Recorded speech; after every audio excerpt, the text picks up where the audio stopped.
Warm greetings, everyone. I'm Dr. Amrita, and I work with John Snow India. The topic for my leadership project is Immunization Program in the Times of Crisis, developing a guidance document. So let's take you through my project. This leadership course gave me the courage to take up this project, and it is intended to develop a guidance document on sustaining and improving routine immunization services during crisis situations. It will describe how to manage the immunization program at the onset of the crisis, during the crisis, and during the post-emergency or the stabilization phase. It will also focus on providing support for effective management and delivery of immunization services, identifying the suitable immunization delivery strategy in various kinds of crises so as to increase the access to the most vulnerable population and maintain equitable access to vaccinations. The target audience of the population of the document will be program managers such as immunization officers, immunization task force, and various other stakeholders which are involved in the planning and managing immunization services during a crisis.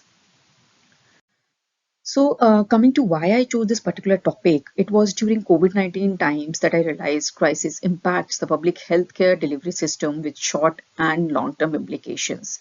And it affects access to resources, disruption of services, and of course, financial pressure. Thus, building resilient and responsive health systems to combat such crises and emergencies is imperative. The immunization program in India is one such area that has been affected by COVID-19 pandemic and its related crisis. Partial and complete disruption of immunization resulted in a drop in vaccination coverage, leading to decrease in population immunities, increased morbidity and mortality from vaccine preventable diseases, and potential risk of outbreaks. Although the resumption of immunization services in the country demanded a strong and responsive health system in place. Most frameworks for building resilient health systems that effectively respond to disease outbreak focus on enhancing the preparedness or the response capacity prior to an emergency or strengthening the health system after the emergency. It is important that prerequisites for health system strengthening and building a resilient health system should be in place, and that include preparedness, then response and coordinating activities in the field as per the guidelines, and of course the recovery. So with this vision in my mind, the project was designed to have two major interventions. One is a secondary data review and analysis that included substantiating the felt need of the document with data. So a review of secondary data was conducted to understand the impact of COVID-19 pandemic on routine immunization outcomes. Second being the literature search for the desired framework of or the guidance document. The secondary data analysis will be followed by primary data collection, in which in-depth interviews with the key immunization stakeholders that manage the immunization program during a crisis will be done to record their experiences on challenges and mitigation strategy for the program in the times of crisis. Coming to the initial results that I have. So the literature review found that COVID-19 pandemic disrupted life-saving immunization services around the world, and that put millions of children at risk of vaccine preventable diseases. So when we talk of it, it has adversely impacted immunization coverage across the globe, with an estimated 2.3 crore children under the age of 1 year left unvaccinated, and 1.7 crores have not even received their first dose. In India, COVID-19 pandemic disrupted RI services during the year 2020 and 2021 that resulted a fall in immunization coverage.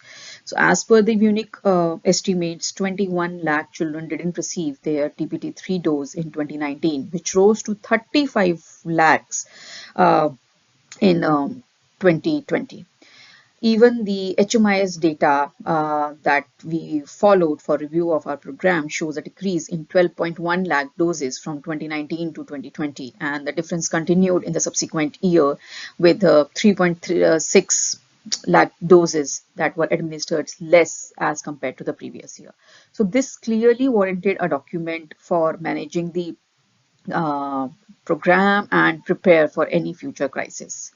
Even the desk review, with the desk review of the existing models that are available at the national and international forum was done. Various studies were referred to understand how the public health program were managed during crisis. So the key processes that were followed to deal with crisis and ensuring the implementation of the program were recorded. The review focused mainly on child immunization as the outcome, and the literature search was conducted in PubMed and Google Scholar. The keywords that were used were immunization or vaccination during crisis or managing immunization during crisis for this particular review.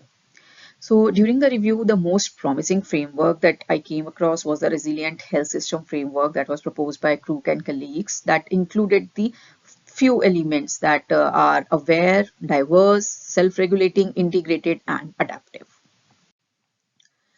So what I plan to do next is the primary data collection and capturing the experiences of those involved in the program, the challenges they faced, and the mitigation strategy they followed. This will help in developing the said document. This where the process will also explore the feasibility of the framework that we have just discussed and its customization in the Indian context. So further, the large dissemination of the framework is intended as the ultimate outcome, so as the program managers are well equipped with the right kind of information and guidance to deal any future crisis. So overall, this journey has helped me grow as a professional, as a leader, and more importantly, as a human being. I am now more open to ideas, communicate clearly, and try to focus more on designing solutions. I would take these learnings forward, and I'll try to be a good leader. Thank you, WomenLift, for uplifting our lives and giving us this platform. Thank you.